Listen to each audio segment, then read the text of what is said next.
오늘 하나님께서 우리에게 주시는 말씀은 구약성경 느헤미야 8장 13절로 18절까지 말씀입니다. 제가 가진 성경으로 구약성경 738페이지에 있습니다.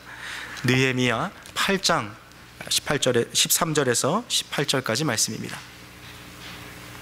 하나님의 말씀 구약성경 738페이지 느헤미야 8장 13절에서 18절까지 말씀입니다.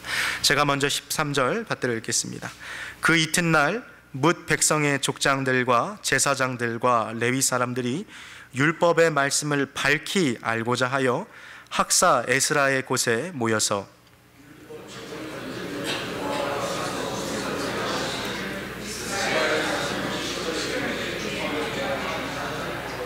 또 일러스되 모든 성읍과 예루살렘에 공포하여 이르기를 너희는 산에 가서 감람나무 가지와 들감람나무 가지와 화석류 나무 가지와 종려나무 가지와 기타 무성한 나무 가지를 취하여 기록한 바를 따라 초막을 지으라 하라 하였는지라.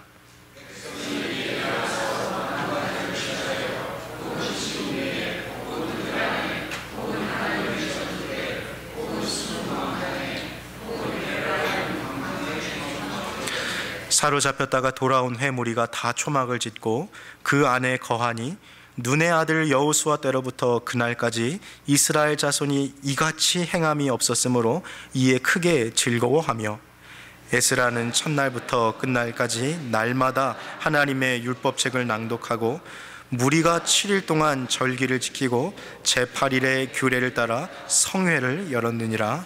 아멘. 그래요. 올 한 해 동안에 우리 서로의 만남이 이렇게 기쁨이 되어지고 하나님의 말씀 앞에 있는 이 자리가 우리 안에 넘치는 기쁨이 되기를 주님의 이름으로 축복합니다. 지금 우리는 1월 첫째 주를 보내고 있습니다. 1월 1일은 우리에게 있어서 새해죠. 그런데 사실 유대인들의 달력에 의하면 그들에게는 1월이 새해가 아니라 7월 달이 새해입니다. 근데 그들의 또 7월은 지금 우리가 사용하고 있는 달력으로 따지면 10월로 이렇게 변화가 돼요. 그래서 사실 미국도 유대인들이 많이 살아가고 있는 그 지역을 가보면 10월 한 중순쯤 되면 학교가 다 휴교를 할 때가 있습니다. 우리에게는 다 평일이고 아무런 그 연휴도 아니지만 유대인들에게는 그때가 신년 첫째 날이 돼서 학교들이 다 문을 닫는 거죠. 바로 7월이 유대인들에게는 1월 1일의 명절이었습니다. 오늘 우리가 함께 살펴본 이 본문의 말씀이 바로 7월, 즉 유대인들의 새해의 첫 주에 일어난 사건이죠. 자, 새해가 밝았어요. 무엇을 위해서 또 올 한 해를 달려갈 것인가, 여러 가지 꿈도 꿔보고 여러 가지 계획도 아마 있을 것입니다. 이스라엘 백성들은 지난 한 해 동안에요, 열심히 하나님을 위해서 성전도 지었고요, 또 성벽도 지었습니다. 다 짓고 나서 이제 새해를 맞이해 보니까요, 새해는 무엇을 할까 하는 그런 소망감도 있고요, 좀 축제의 절기같이 좀 즐기고 싶은 마음이 있는데요, 성벽도 웅장하게 지어놓고 성전도 멋지게 지어놨는데 여전히 뭔가 마음에 이렇게 채워지지 않는 공허함과 허전함이 있었어요. 우리는 무엇을 위해 살 것인가, 올 한 해 무엇을 위해 달려갈 것인가 하는 이들 마음 가운데 한 가지 하나님께서 주신 마음들이 있었습니다. 그러면 새해 첫날에 이스라엘 백성들이 구했던 것은 무엇이었을까요? 그것은 다름 아닌 바로 하나님의 말씀이었습니다. 오늘 우리가 읽진 않았습니다만 성경을 갖고 계신 분들 느헤미야 8장 1절 말씀을 보시면 백성들이 학사 에스라에게로 달려갑니다. 오늘날로 말하면 에스라 목사님이죠. 그래서 목사님에게 가서, 목사님, 우리 하나님의 말씀을 좀 듣고 싶습니다. 이 새해 첫날에 다른 거 구하지 않고 주님의 말씀을 좀 우리에게 들려주십시오 하고 이야기했습니다. 새해 1월 1일 학사 에스라에게 하나님의 율법책을 좀 가지고 와달라고 부탁했던 거죠. 자, 이들은 어떻게 보면 지금 많은 업적을 이뤘어요. 성벽도 지었고 성전도 지었고, 근데 여전히 마음에 차지 않는 그 무언가가 있는 거죠. 이스라엘 백성들의 모습은 우리들의 모습과도 비슷하지 않습니까? 살아가면서 내가 집만 마련하면 다 행복하겠지 하고 딱 집을 샀어요. 내가 이 집 몰기지만 페이오프 다 하면 내가 정말 행복할 것 같아. 다 페이오프 했어요. 아니, 내가 또 차도 필요한 것 같아. 차도 샀어요. 근데도 여전히 뭔가 계속해서 이 채워지지 않는 이 허전함과 공허함이 있어요. 더 큰 집을 사면 이것이 채워질까? 더 멋진 차, 더 고급 차를 차면 이것이 채워질까? 그것을 반복하면서 평생 동안 살아가봤는데 마지막 때에서도 이것이 나의 갈급함과 나의 허전함을 채워주지 못한다는 것을 오히려 깨닫게 되는 것이죠. 프랑스의 철학자인 파스칼이 자기가 썼던 그 팡세에 이런 조그만 글을 실어놨어요. 인간의 마음에는 그 무엇으로도 채울 수 없는 조그만 구멍이 하나 있는데 우리가 이 세상에 있는 그 무엇으로도 그 구멍을 채우려고 해도 채울 수 없다. 사람이 그래서 공허함과 허전함을 느끼는 거죠. 그런데 파스칼이 이렇게 얘기했어요. 오직 그 구멍은 하나님만이 채워주실 수 있다라고 말했습니다. 새로 시작한 우리 2019년도 우리가 무엇을 위해 달려갈까요? 우리는 무엇을 위해 또 추구하며 살아가겠습니까? 세상의 것들로 우리에 있는 그 조그만 그 구멍을 막으려 해도 채워지지 않을 거예요. 여전히 허전한 것 같고 여전히 부족한 것 같고 여전히 삶은 외롭고 고단한 것 같은 그런 삶을 살아갈 수밖에 없을 것입니다. 그러나 반대로 하나님께서 우리의 마음을 채워주실 때 우리는 충만한 은혜와 충만한 기쁨 가운데서 살아갈 것입니다. 저 유럽의 거대하고 화려한 교회들을 한번 보십시오. 이전에는요, 유럽들이 서로 경쟁적으로 교회를 크게 지었어요. 수백 명, 수천 명이 들어갈 수 있도록요, 교회 양식도 멋지게 지어서요, 하늘을 찌릿하게 높이 지었고요, 정말 바닥에 대리석을 깔고 화려하게 지었어요. 근데 오늘날 유럽 여행을 가보신 분들, 최근에 영국 이렇게 방문해 보신 분이 계신지 모르겠습니다만 요즘에 유럽에 있는 수많은 교회들이 술집으로 바뀌고 있다는 사실 혹시 알고 계십니까? 겉에서는 교회 건물인데요, 안에 들어가 보면요, 젊은이들이요 술을 먹고 춤을 추는 그런 장소로 교회들이 바뀌고 있었다는 거예요. 도대체 이러한 현상이 왜 일어나고 있었을까 살펴봤더니 교회가 어느 순간부터 건물에만 신경을 많이 쓰다 보니까 그 안에 있는 본질, 즉 하나님의 말씀을 놓치고 살아갔던 것이죠. 여러분, 빵이 없는 빵집을 혹시 생각해 보실 수 있습니까? 물이 없는 수영장을 생각해 보실 수 있습니까? 그 장소가 그 장소의 본연의 목적에 맞게 되는 것은 본질이 있기 때문인 것이죠. 교회에 말씀이 사라지면 간판은 비록 교회가 있을지 모르지만, 십자가는 세워져 있을지 모르지만, 말씀이 사라진 교회는 결코 교회일 수 없는 것입니다. 2019년도 우리 코너스톤 교회가 붙잡고 살아가야 할 것이 바로 하나님의 말씀입니다. 여기 옆에 벽면에 보시면 2019년도 표어가 보이실 텐데 우리 한번 좀 같이 읽었으면 좋겠습니다. 시작. 한 번만 더 같이 읽을까요? 시작. 말씀으로 든든히 세워지는 교회. 우리의 몸에요, 혈액이 돌고 있습니다. 피가 돌지 않으면 몸이 굳어져서 죽어버리죠. 교회에 있어서 영적인 혈액은 하나님의 말씀이에요. 말씀이 우리의 삶을 움직이지 않고 말씀이 우리 안에서 역사하지 않으면 결국 우리 모두는 죽게 되는 것이죠. 오늘 이스라엘 백성들이 새해 첫날 말씀에 대한 사모함을 가지고 말씀에 있는 자리로 달려나갔던 것처럼 올 한 해 동안 하나님의 이 말씀을 향해 달려갈 수 있는 우리 모든 성도님들 되시기를 주님의 이름으로 축복합니다. 자, 우리 13절 말씀 우리 한번 같이 읽겠습니다. 시작. 그 이튿날 물 백성의 족장들과 제사장들과 레위 사람들이 율법의 말씀을 밝히 알고자 하여 학사 에스라의 곳에 모여서, 자 13절 말씀 보세요. 그 이튿날이라고 되어 있는데요, 이것은 1월 2일이에요 새해 둘째 날이 되었어요. 1월 1일 날도 말씀을 향해서 달려갔던 이 사람들이 1월 2일 둘째 날이 됐는데도요, 또 말씀을 지금 보고자 하는 거죠.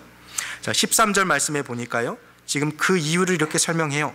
뭇 백성의 족장들과 제사장들과 레위 사람들이 율법의 무엇을요? 말씀을 밝히 알고자 해요. 하나님의 말씀을 더 알고 싶은 거예요.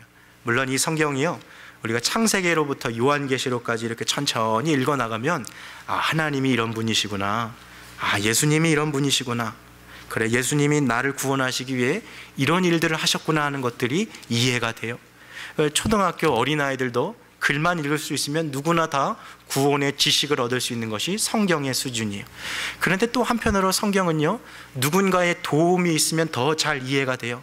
레위기나 이사야나 요한계시록 같은 책들은 누가 마치 생선에 이 가시와 이 살을 발라주는 것처럼 누군가 도와주면 더 잘 이해가 돼요. 도와주는 스승이 있고 보조 자료가 있으면 성경 자료를 더 이해할 수 있는 거죠. 오늘 본문에 나오는 이 사람들은요, 성경에 대한 갈급함이 있었어요. 하나님의 말씀을 더 잘 깨닫고 싶었어요. 그래서 1월 2일 새해 둘째 날 이들이 학사 에스라의 곳에 갔다고 그랬어요. 이게 무슨 말입니까? 새해 둘째 날 새해 벽두부터 에스라 목사님 사택에 간 거예요. 목사님, 우리 말씀 좀 가르쳐 주십시오. 참 이 대단한 열정으로 지금 살아가고 있는 거죠. 오늘 이 13절에 말씀을 밝히 안다라는 이 표현은 영어의 understanding이라는 단어로 쓰여 있어요. 즉 이해되지 못했던 것을 깨닫게 되는 거예요. 전에는 알지 못했던 그 말씀을 이해하게 된다는 거죠. 성경을요, 천천히 보면서 1시간, 2시간, 10장, 20장 이렇게 읽어가실 수도 있을 거예요. 우리 성도님들 중에 그렇게 성경 보시는 분들 더러 계실 겁니다. 그런데 성경을요, 많이 읽는 것도 물론 중요하겠습니다만은 성경을 제대로 읽는 것이 더 중요한 거예요. 음식을요, 아무리 많이 먹어도 그것을 소화하지 못해내면 결국 배탈이 나고 맙니다. 차라리 많이 먹지 않는 것보다 못한 것이죠. 영의 양식인 성경도요, 이것을 많이 읽긴 하지만 이것을 내 삶에서 소화해내지 못하면 이 영적인 양식이 내 안에서 양분이 되어 나를 성장시키지 못하는 것이죠. 성경을 하루에 20장, 40장 읽는 것도 유익이 있겠습니다마는 오늘 하나님께서 우리에게 주신 이 말씀 한 구절 한 구절을 가지고서 이 말씀이 나에게 오늘 무슨 의미가 되어지는가, 하나님은 오늘 이 구절을 통해서 나에게 무슨 의미를 주고 계신가 하는 것을 깨닫는 것이 우리에게 더 큰 유익이 될 것입니다. 2019년도 올 한 해를 달려갈 때요, 하나님의 이 말씀을 붙잡고 살아가실 수 있는 저와 여러분들 되시기를 주님의 이름으로 축복합니다. 자, 그렇다면 새해에 우리가 하나님의 말씀을 붙잡고 살아가는 것이 왜 이렇게 중요할까요?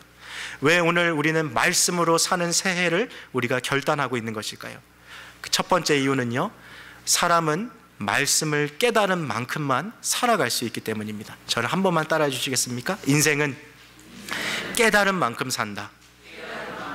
정말 그런 것 같아요.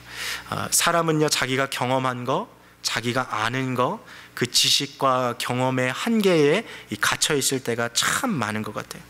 평생이요, 햄버거만 먹어본 사람은요, 햄버거가 제일 맛있는 줄 알아요. 근데 어느 날 누군가가 고급 스테이크 집에 초대해줘서요, 그 필레 미뇽 최고급 고기를 탁 먹어보니까 세상에 이런 세상이 있구나, 눈이 탁 떠 있는 거죠. 뭡니까? 이전에는 내가 알던 게 최고급이고 제일 좋은 줄 알았는데 다른 것이 무엇인지 깨닫게 되는 거예요. 사람은 자기가 아는 것, 자기가 경험한 것, 그 안에 갇혀 있기가 너무 쉬운 거예요. 여러분, 신앙생활도 그러합니다.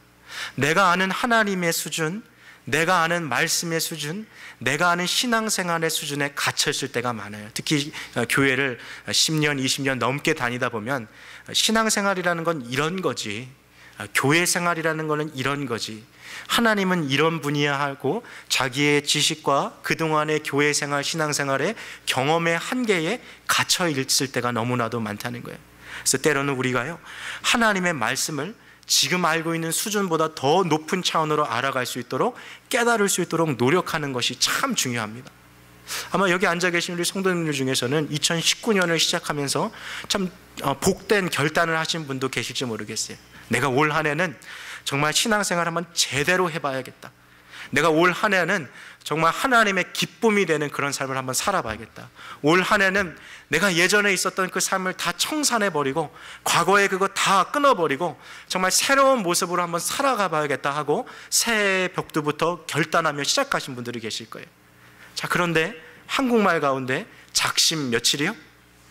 다 알고 계시네요. 열심히 결단하고 그렇게 결심했는데 3일만 탁 지나가니까 옛날의 내 모습으로 싹 돌아오는 것들을 보게 돼요. 꼭 신앙생활만 그런 게 아니죠. 다이어트를 막 결심했어요. 올해부터 내가 밀가루를 끊어내겠다. 갑자기 누군가가 그 결단하면 빵을 가져오더라고요. 내가 올해부터 흰쌀을 끊어내겠다. 누군가 초대하면 꼭 초밥이 나와요. 안 먹을 수고 막 이렇게 유혹에 있는 것들이 너무 많다는 거예요.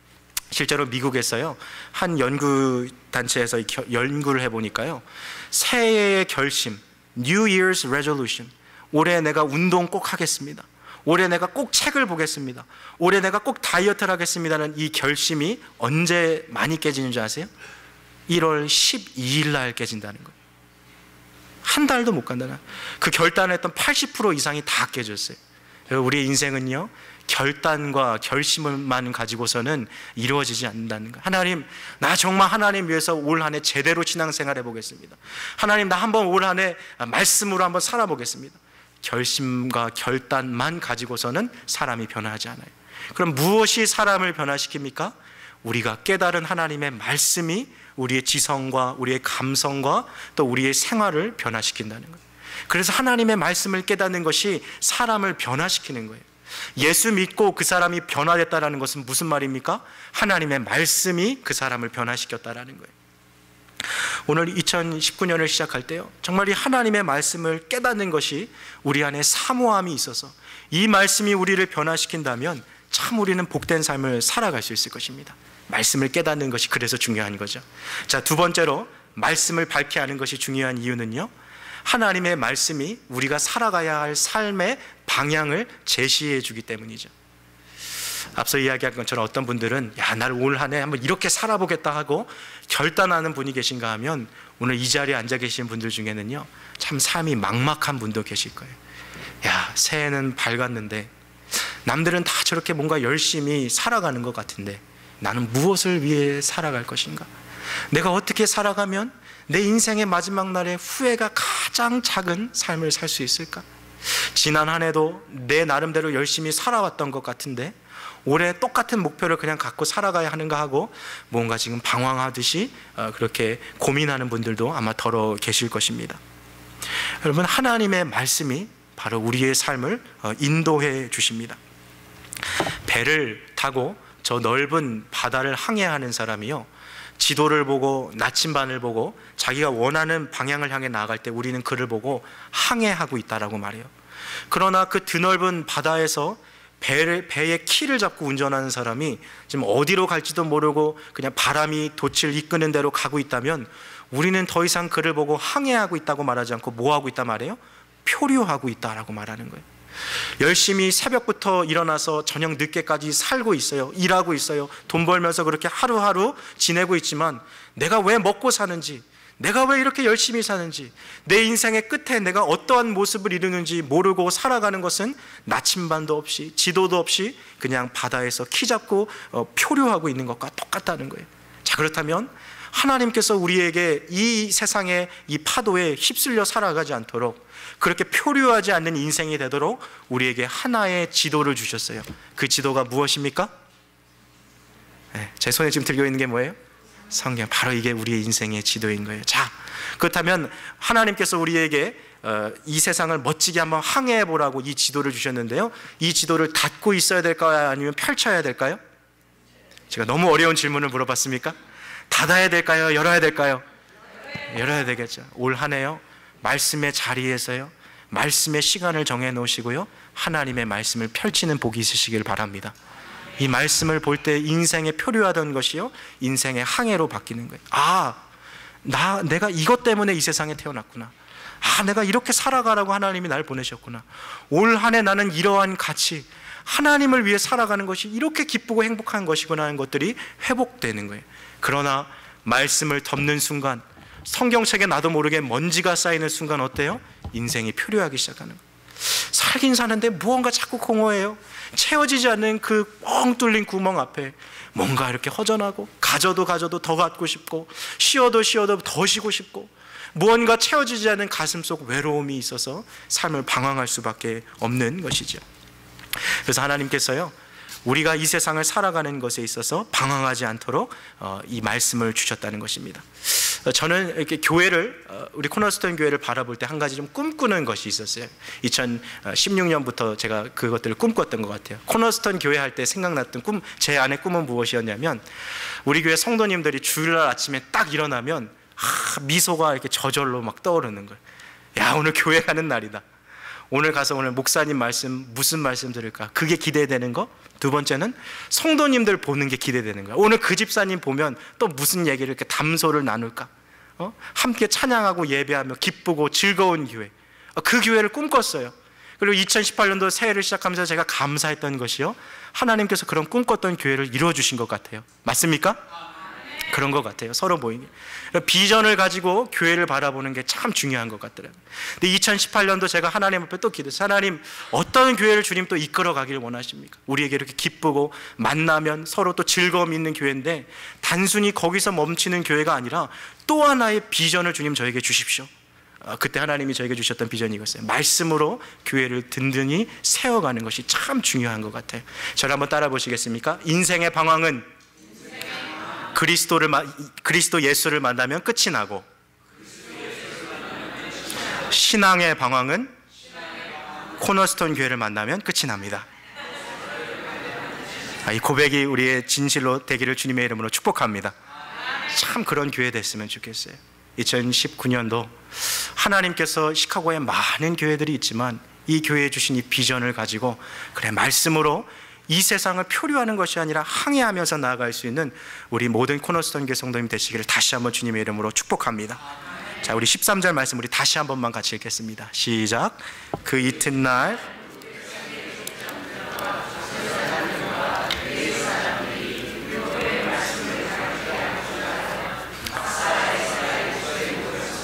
자, 1월 2일 새해 이튿날에 말씀을 보고자, 말씀을 더 깨닫고자 그 에스라 목사님 사택까지 찾아갔던 이 열의가 있었던 사람들은 도대체 누구였을까요?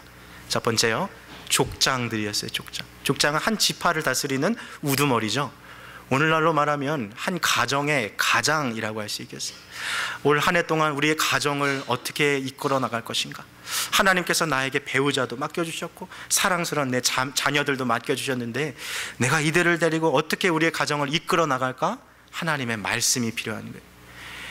분위기가 좀 어둡고 좀 슬프고 외로운 것이 있는 그 가정에도요, 하나님의 말씀이 들어가기 시작하면 가정이 변화되기 시작해요.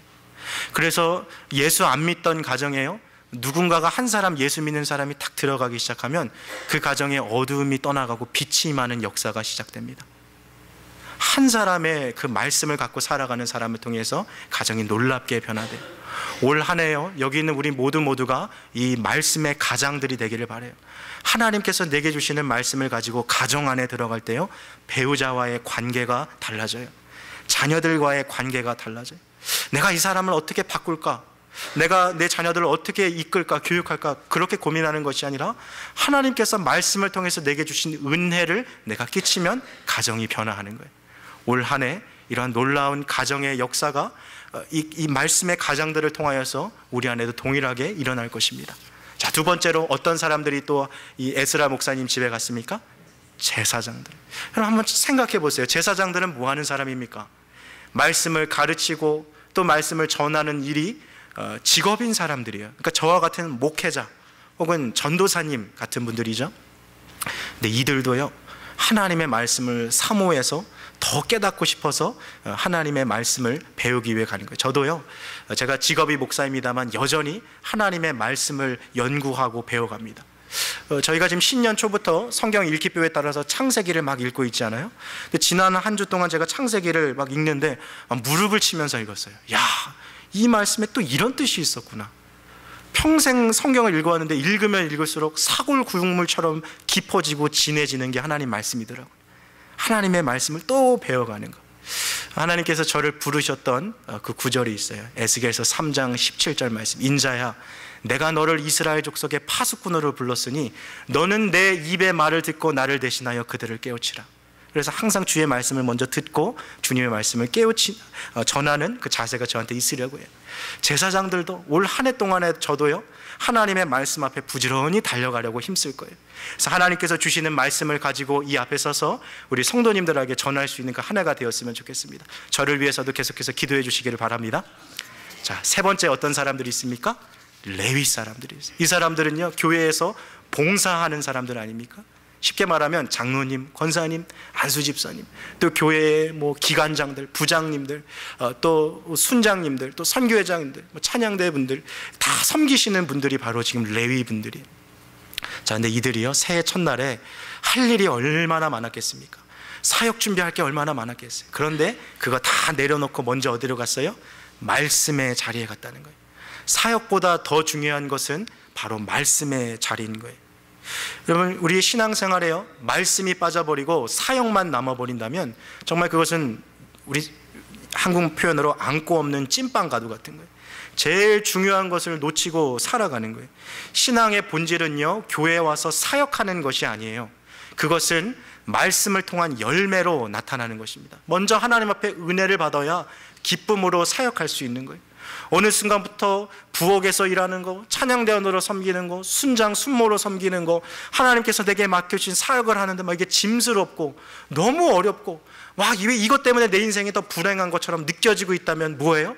말씀의 갈급함을 지금 경험하고 있는, 은혜가 떨어진 거예요.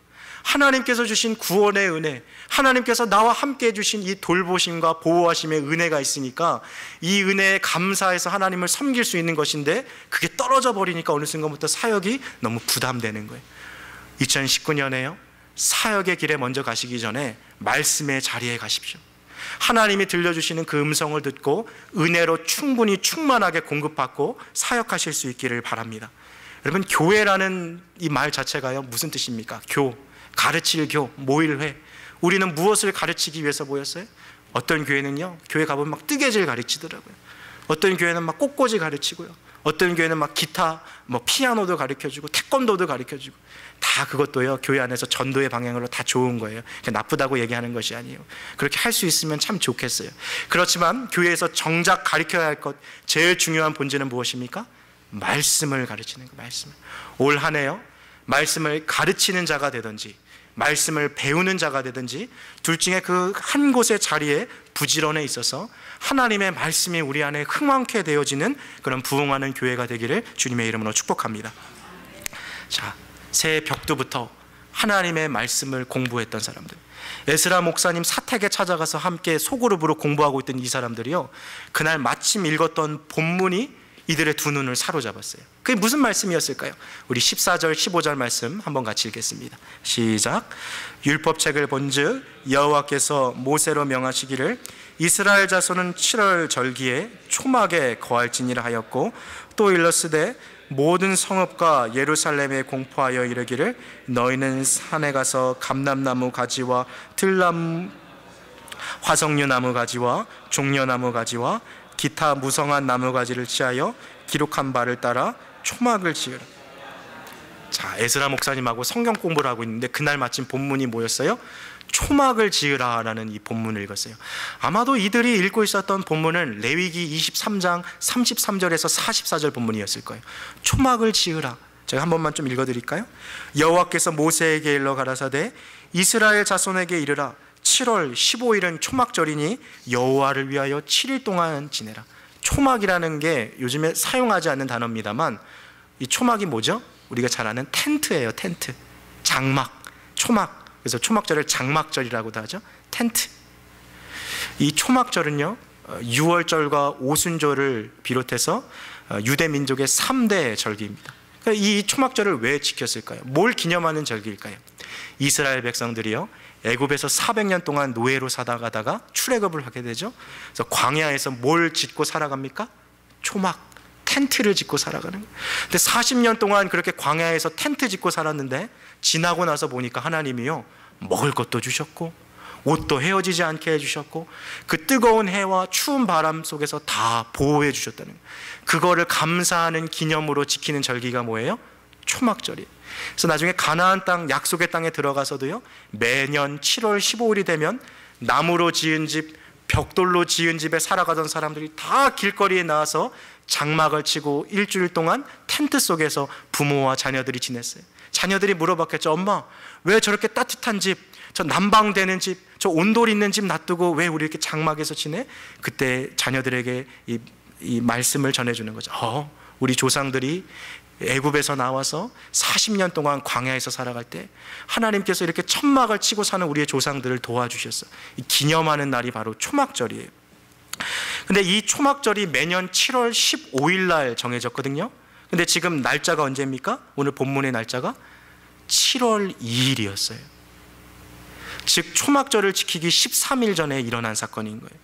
오늘 이 초막절에 대한 이 성경 말씀을 이 소그룹에서 같이 공부하고 있던 이 사람들이요, 이 본문의 모습은 지금 우리들의 모습인데 하고 이것을 깨닫게 되었어요. 과거에 그들의 조상들이 이집트의 노예로 살아오다가 하나님께서 구원하여 주신 거, 지금 이 사람들은 페르시아에서 노예로 살아갔다가 얼마 전에 이스라엘로 다시 돌아왔거든요. 그러니까 성경 공부를 하는데 마음에 감동이 밀려오는 거예요. 하나님께서 페르시아의 노예로 살아가던 우리들을 구원해 주셨구나. 여기까지 우리가 살아갈 수 있는 거, 이거 하나님이 다 보호해 주신 거구나. 하나님이 다 도우해 주셨고 인도해 주셨구나. 우리 역시 또 다른 출애굽의 주인공들이구나. 그렇다면 우리를 구원해 주신 하나님께 우리도 초막절을 지켜서 감사를 드리자. 그것이 마땅하지 않은가 하고 이 초막절의 의미를 다시 한번 깨닫게 되었던 것이죠. 여러분, 이 절기를 지키는 것이 왜 중요합니까? 그것은 절기를 통해서 그 사람의 정체성이 드러나기 때문이에요. 쉽게 이야기하면 이런 거예요. 이슬람 사람들이요, 해마다 라마단 기간을 정해놓고 금식을 합니다. 그 라마단 기간을, 그 절기를 지킴으로 그 사람은 자기가 무슬림이라는 것을 공포하는 거예요. 우리는 매 주일 일요일마다 교회에 와서 예배를 드리지 않습니까? 이 일요일, 이 주일을 지킴으로 우리는 그리스도인이라는 정체성을 지키고 있는 거예요. 초막절을 지키는 것을 통해서 이스라엘 백성들은요, 우리가 하나님의 백성이라는 정체성을 지키고 있는 것입니다. 자, 우리 16절 말씀 한번 같이 읽겠습니다. 16절입니다. 시작.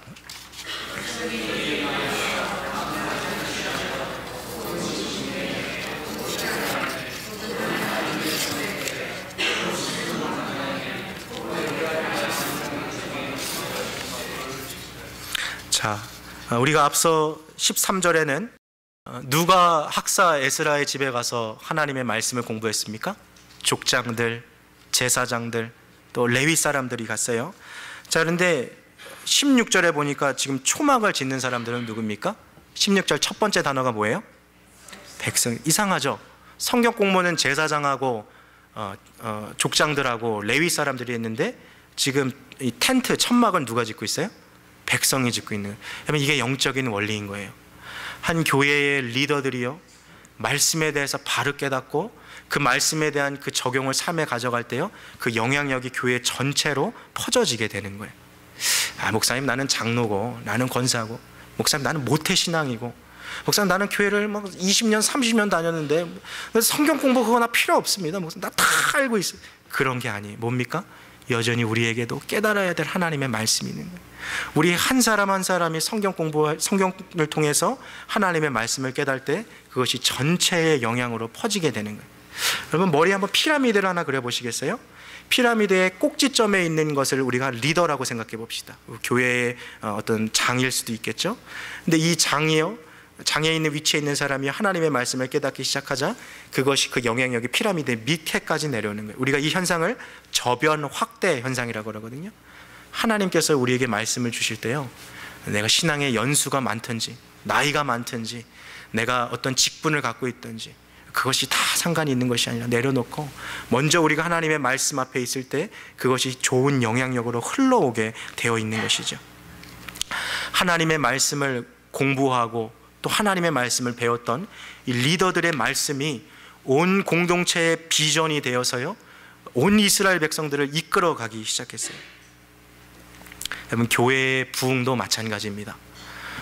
코널스턴 교회가 2019년에요, 우리가 한 가지 목표를 향해서 달려갈 수 있다면 우리 교회는 참 크게 부흥할 것입니다.